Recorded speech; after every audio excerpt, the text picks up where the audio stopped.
Welcome back to the Fly Culture Podcast with me, Pete Tigers. We're going to be doing something different this week, as I'm really excited to be hosting a short series of monthly episodes that chronicles the fishing life of one of my fishing heroes, Pete Cockwill. There isn't much Pete hasn't done, and he shares it all with us. I hope you're going to enjoy this episode. Over to you, Pete. This is going to be the first of a series of podcasts for Fly Culture from my friend Pete Tigers, and he listened to a trial run we did a while ago and thought, yeah, okay, why don't you go for it? So what it really is another book I wrote, which I thought is not much point in publishing it. I thought I'd rather get it over in a podcast idea. And it's not really anything to do with how to, where to, or whatever. It's just stories from my fishing life. So I've called it The Fish, People and Places, and quite a substantial lot of luck to make it all happen. And in truth, it's all the fault of the fish. Well, maybe it isn't. But these seemingly simple creatures have always captivated me and continue to do so. Some I can catch, some I can't. There's some I don't really want to catch, and some I just like to watch. But whatever I've done in my life, it all revolves around fish. And that seemingly simple passion has let me meet some truly lovely people and taken me to places that as a youngster were merely a dream. It was a whiles back when I'd made a few brief notes on yet another long flight, and then back at home expanded on those notes and sort of turned them into pages. And although I tried to put things under headings, but there was too many thoughts coming to mind, and I finally decided to do this scribblings, if you like, but without specific chapters. It was just to put it all on paper, but as a thank you to the fish, the people, and the places that have given me such a fantastic life. Reading all this through, it's clear there's no doubt I've been very lucky. I was born in North Cornwall, you might guess that from the funny accent, when fishing opportunities were seemingly endless. And then throughout a long life, I'm getting close to 80, there have been lots of cherished friends and quite a few adventures too. Lucky? Yeah, maybe, but you do to some degree make your own luck, and I absolutely love sharing my fishing life. So now it's time to put something back into this sport, and it starts here with what in essence is book number 8. And although some stories have been told before through my hundreds of magazine articles, there are lots of others which, when put together, make some sort of sense of what could otherwise have been just another mundane and maybe rather ordinary life. So this is a compilation of true events which have fish as a central theme. There's no pattern, no chronological order, other than the theme to talk about fish and the links they created. So I'm going to kick off with a story about a very dear friend who passed away in early 2022. It was a time spent at his bedside talking of fishing days during his last weeks that prompted me to do this. And we often spoke of a defining incident which cemented a long friendship. Think back now, this was around midnight in October 1987, and even now, nearly 40 years later, it's hard to describe. But there was a sense of foreboding when we stood together outside his lovely house in Surrey, just before I was due to head back home. The air was warm and heavy, with a strange feel. It was round about midnight, and it felt like the air was pushing us, and yet it was silent and somehow oppressive, such that we both commented how odd it was. That evening, we'd just finished putting the sound effects into a fishing video, which had been many, many weeks in the making, and he, the legendary Gary Brooker of Procol Harum, had composed the music. The next day, we're due into the recording studios for the wrap on our joint venture of filming fly fishing in clear waters, but it was not to be. My home was only a few miles away, and after a short, rather restless sleep, I woke around 3 a.m. to what sounded like a howling banshee outside my cottage. This was the now legendary 1987 hurricane, which devastated southern England. In those days, I lived on a big country estate in Surrey and ran a syndicate fishery, and in return I had the tenancy of a rather lovely place with a big garden. Power was off, and looking out of the window in the moonlight, I could see the 10-foot-long sheets of corrugated iron from my shed roof. But now they were some 4 or 5 feet off the ground, and individually rotating around the garden like the blades of a giant mower. It seemed unwise to step outside, and with no communication to find out what was really happening, I waited until daybreak to look at the mess of what was once rather a nice tidy garden. This was all pre-mobile phone days, and unless you are of a certain age, it's quite difficult to nowadays appreciate how life has been changed by modern technology. Actually, apart from my wrecked shed, things didn't seem too bad, and I reckon I could clear it all up later. My young family were okay, and although with no power, we had the facilities to heat some food, and we thought it was just a hiccup that would soon be sorted.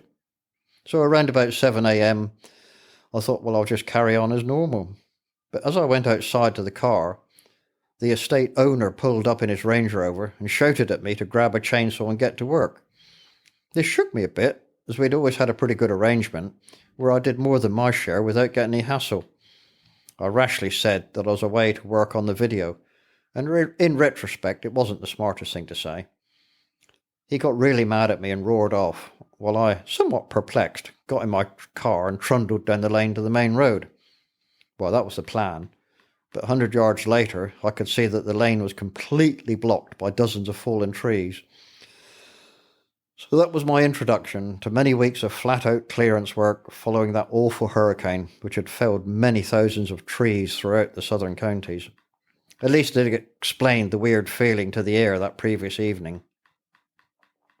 Our isolated little area had no power for 2 weeks, but to prove that some friends are truly genuine, it was Gary and his wife Frankie who walked in from the main road the next day with a big pot of stew. They hadn't lost power, but somehow heard that we were badly hit and came to the rescue with warm food. That was typical of their generosity. It was quite some weeks before we fully appreciated the devastation that the hurricane had caused, because with no TV or communication, it was a period of semi-isolation. In between tree clearance jobs, I created a sort of outdoor fireplace where we could do some basic cooking, heat pots of water, and just keep going until the power came back. We weren't exactly short of logs, and the 2 kids thought it was a bit of an adventure. Food in the now-defunct freezer kept us going for a few days, until I could cut a way through to the main road and get some groceries. The estate lost somewhere around 500 major oaks, and many had simply had their roots sucked out of the ground, because trees were still in full leaf and the ground was super wet, such that the wind just simply shoved them over. I found deer crushed under trees, pheasants literally pasted against trunks, and just the most awful mess everywhere. Mr. Hutley, the estate owner and ever the entrepreneur, bought a device called a trecasaw, which was able to plank trees in situ, and then he had everything stacked in a huge barn. This vast amount of timber was sold years later at a rather tidy profit. Some of the individual whole trees were used to construct a replica of a period barn, so the devastation did at least leave some good memories. And now, 40-odd years later, it's hard to see where once it was such a mess. Nature is remarkably adept at recovering itself. I'd always been pretty handy with a chainsaw, but I certainly got better over those next weeks. For starters, I had to make a fishery look good again. Some degree of normality slowly returned, and eventually Gary and I did get the video completed. It was a bit of a groundbreaker for its time, and we even put outtakes at the end. Remember, this was back in 1987. There are other links to Gary throughout the book, but the shared love of fishing led us to do lots of things together. One day, he asked if I would like to go out to Oregon with him to meet some people he had made friends with on one of his many concert tours. I think I was then in my late 30s, and other than a trip to Spain when I was 19, I had never travelled. Incidentally, I did marry the girl I went to Spain with, but it only lasted a year. At that young age, there's a lack of logic, but I really should have had some misgivings prior to the wedding, because for a time she was detained in a secure establishment for having attacked her father with a knife. It ought to have been a warning light, but hey, she was pretty and I had very little experience of life. Back then I was still living at home in Bude in North Cornwall, and had just started work some 20 miles away at Lanson. Most of you would call it Launceston, but it's actually called Lanson. and that's where she lived. In those days, there was a place called St. Lawrence's in the moorland town of Bodmin. It was here that housed the unsettled in a big house behind high walls and locked gates. If you ever hear a genuine Cornish person say, well, her be a bit Bodmin, it's a reference to that establishment, and the inference being that maybe the person has spent some time there, or maybe most certainly should. That infamous place closed a long time ago, but memories don't die, and older Cornish folk still use the expression when referring to someone who is not quite all there. Anyway, that brief period in my life is long gone, and eventually, after some other experiences and 2 great kids, I got really lucky, which is why I'm now with the ever-lovely Sue, and life took on a new meaning. But back to that first proper trip over to Oregon. In a bit of a tizzy, I got a new passport and was soon on the way out to Seattle, and then the short flight down to Portland, where I met with Gary's friends, the famous Jim and Donatini.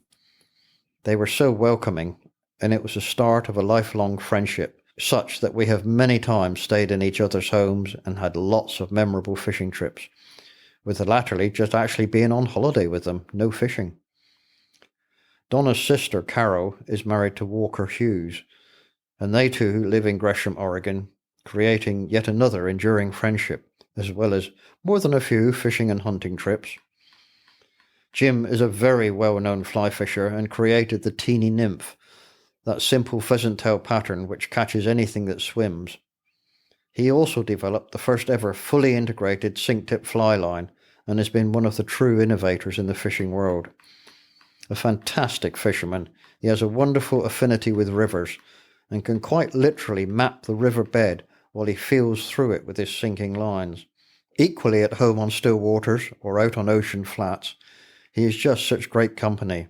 And there'll be more stories involving him, but this first meeting was to be an introduction to steelhead. This is the migratory form of the rainbow, and to be called a steelheader is to be revered amongst fellow anglers. Typically, they are a fish of cold waters, but indeed do run rivers at all times of the year. This trip was in June, when Oregon can be really hot, but the steelies were in, and we fished the Clackamas, the Sandy, the Washougal, and the famous Deschutes, with techniques I had never experienced. Before he fully switched to sunk line only, Jim was a master of using split shot to get his nymphs down into fast, deep water among the rocks where the fish were lying. I struggled to get the hang of it, but a great angler is always a great teacher, and soon he taught me the flip cast and then the way to feel the fly through the pools. My first steelhead was from the big pool below Faraday Dam on the Black Clackamas, and was probably a defining moment because I then just wanted to catch more. Actually, the guys who worked in the dam must have enjoyed seeing anglers out in the pool, because they would sometimes open the gates and a great wall of water would come across the still pool, which would make everyone get to the shore rather quickly. Nowadays there's klaxons and warning signs, but this was all before health and safety took hold of our lives. That first trip was to mark a big change in my life. I had not long left local government, where I worked in the engineers department, and after a couple of infill jobs, Gary and I somehow made the slightly daft decision to open a fishing shop in Godalming, Surrey. With 0 retail experiences, it was one of those super fast learning times. We did eventually separate the partnership, and I took on the whole business, but in the meantime, Jim had offered me the opportunity to distribute his lines in the UK, and also, while over in Oregon, he introduced me to Gary Loomis, whose G. Loomis rods were quickly to become a very big name. I did then get the UK dealership for Loomis and sold a great many rods, also developing a custom-build option on their blanks. Over the ensuing years, I made many trips to the Loomis plant at Woodland in Washington and got to go fish with Steve Rajeff, who was then, and still is, one of the greatest casters in the world. Believe me, there's nothing more daunting than turning up at the factory to find Steve out on the casting pool and being asked to try a couple of rods he was working on for the European market. It's best to suddenly acquire a sprained wrist and be unable to cast. The late Bruce Holt was a major part of the Loomis success story, and he too was kindness itself to this odd guy with a funny accent that they had somehow entrusted to enhance their brand across the pond.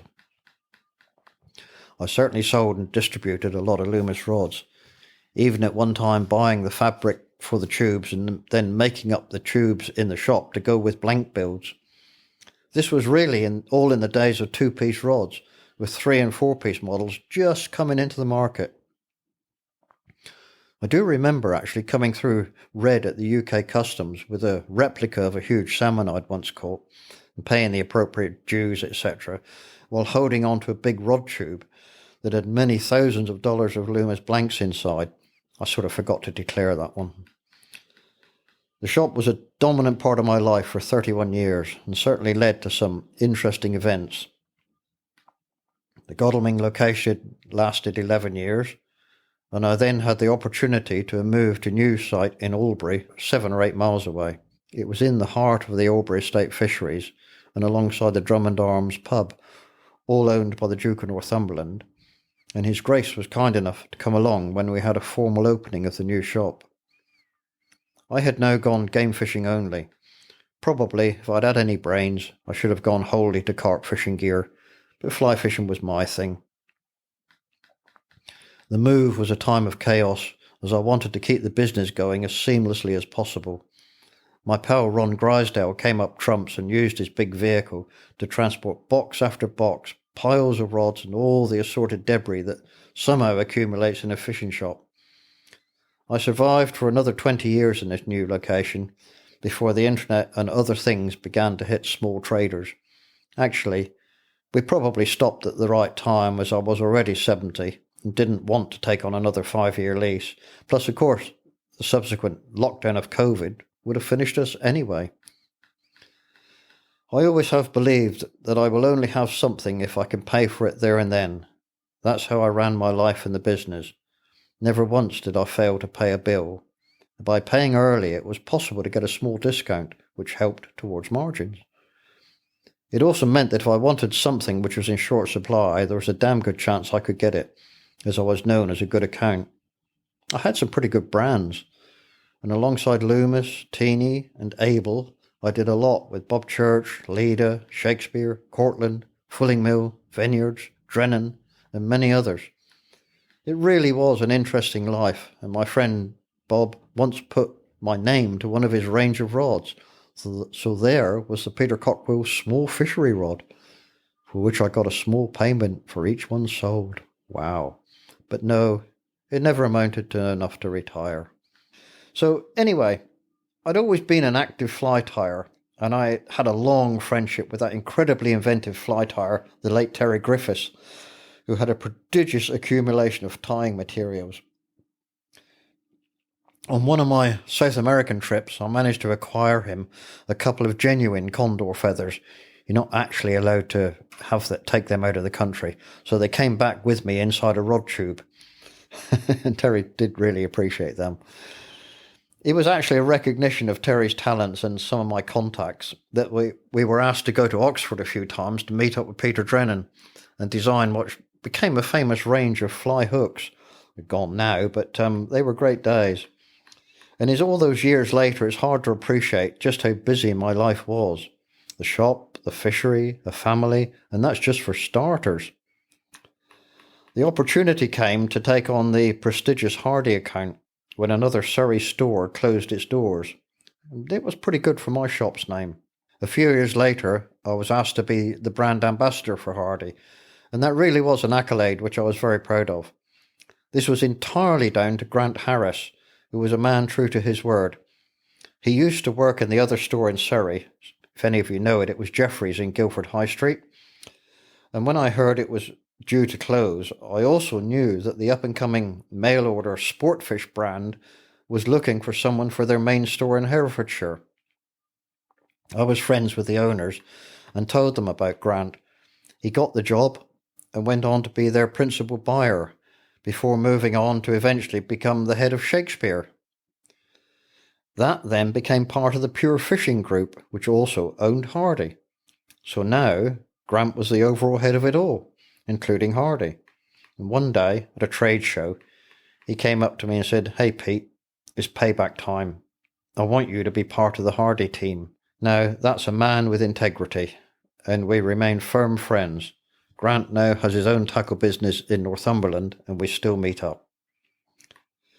Being at trade and tackle shows and through my magazine feature jobs, I could promote Hardy, and in return I had a tackle allowance, and for 10 years had a great relationship with the company.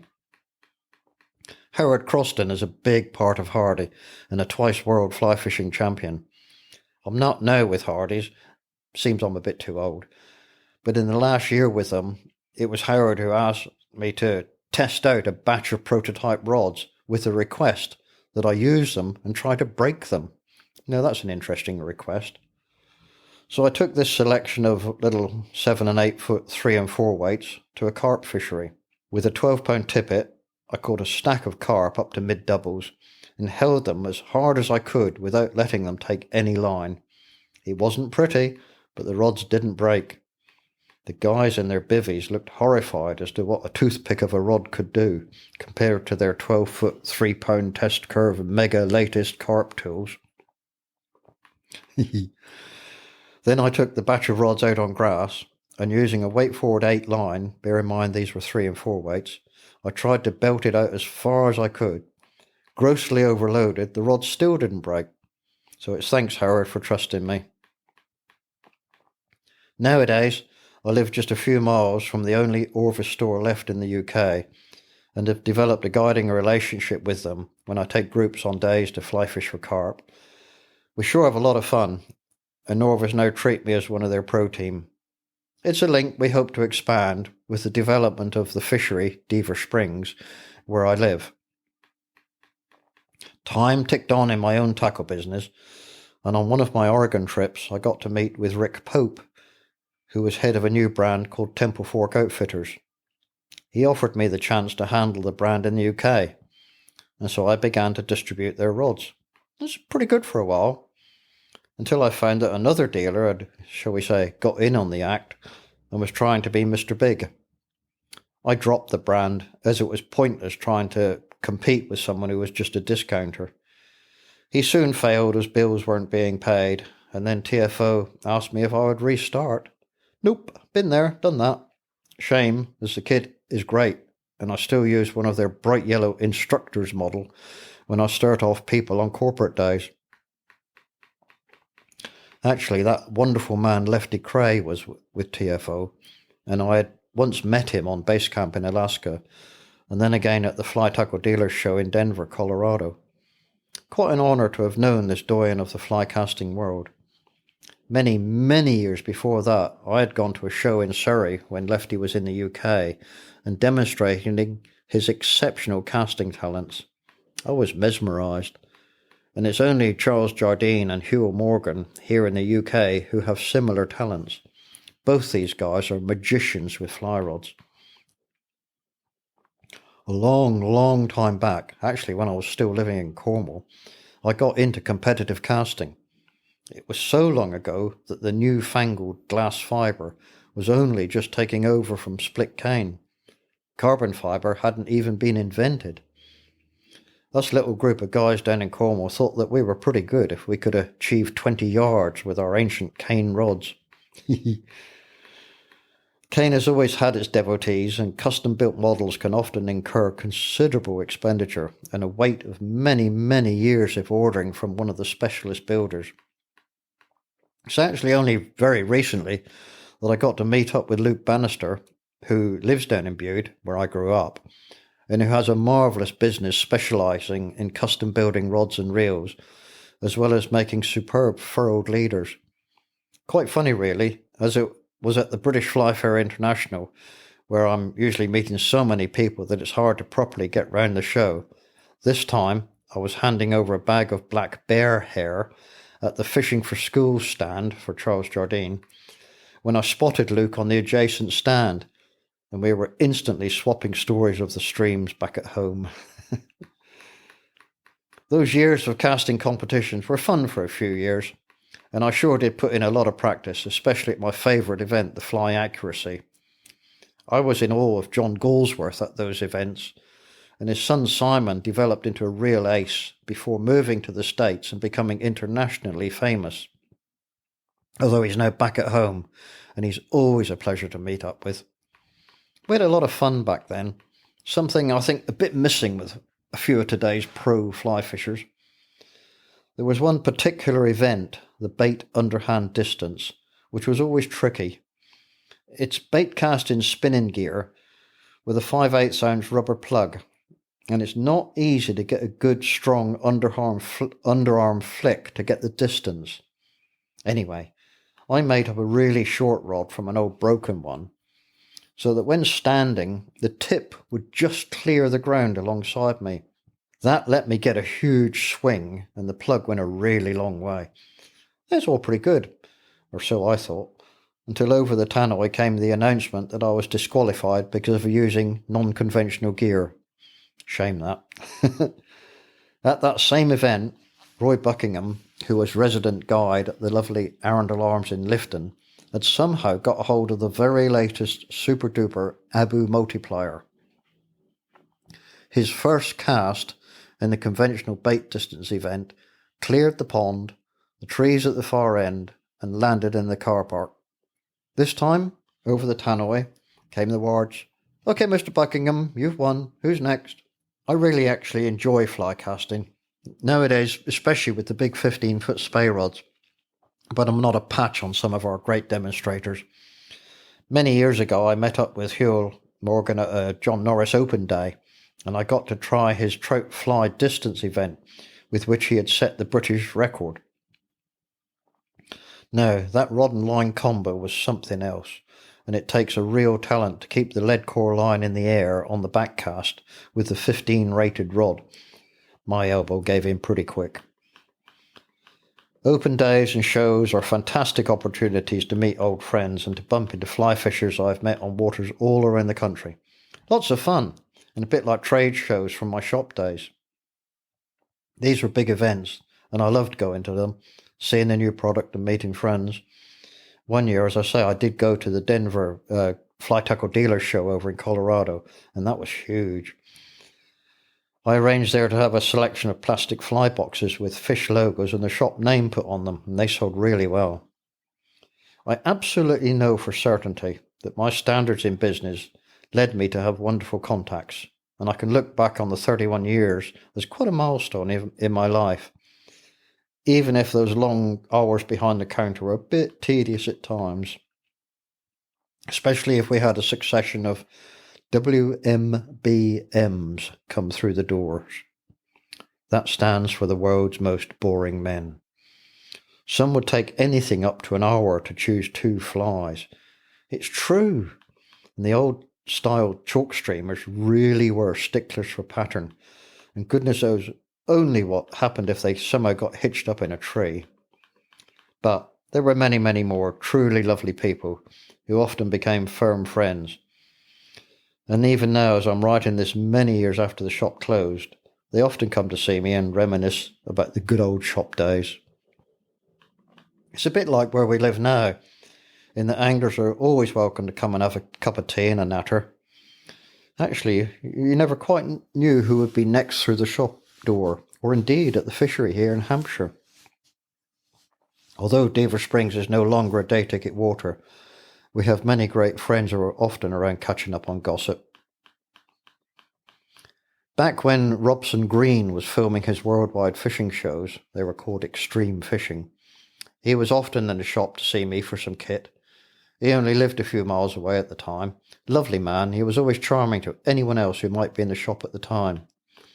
My Sue was in one day, and Robson held her hands, expressing his sympathies for her being lumbered with me.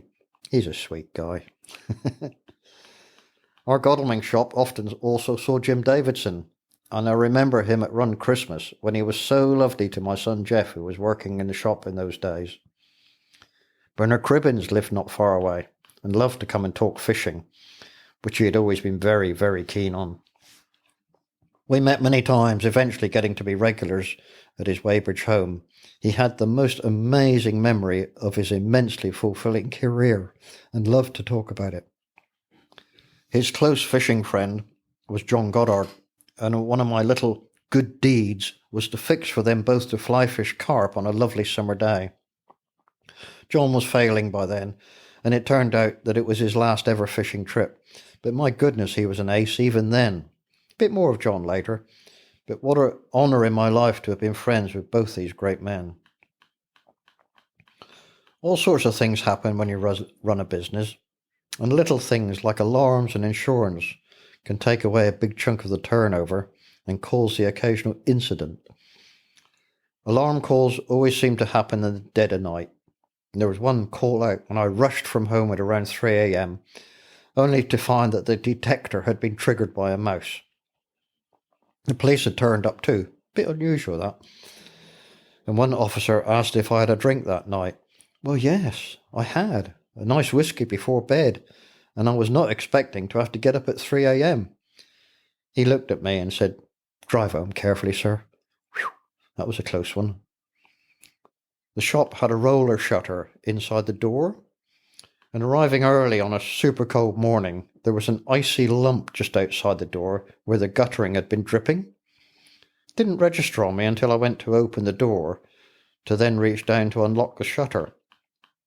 The door only opened a few inches, blocked by the little block of ice, which would not kick free. It was stuck. Now, there's only 30 seconds to cancel the alarm, and the insistent beeping put me into blind panic. I frantically knelt down, unlocked the shutter, raised it, and somehow managed to squeeze through the tiny gap of the door to be able to reach the control panel. If anybody had been watching, that would have been hilarious. It all seems quite straightforward to run a business, but strange things do happen.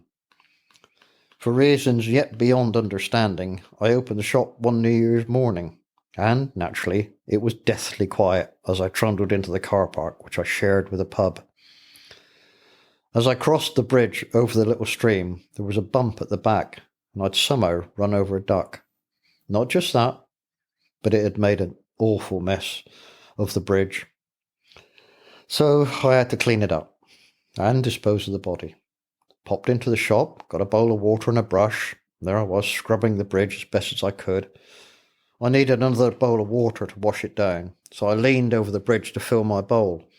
That's when my glasses slid out of my shirt pocket, got caught by the current, disappeared under the bridge. It wasn't the best start to another year, and inevitably, there wasn't a single customer that day. So there's another little stage in this rather strange life. There's more to come. The Fly Culture podcast is brought to you in association with Fly Culture, a quarterly published magazine owned and run by fly anglers. When it comes to fly fishing, we've got you covered.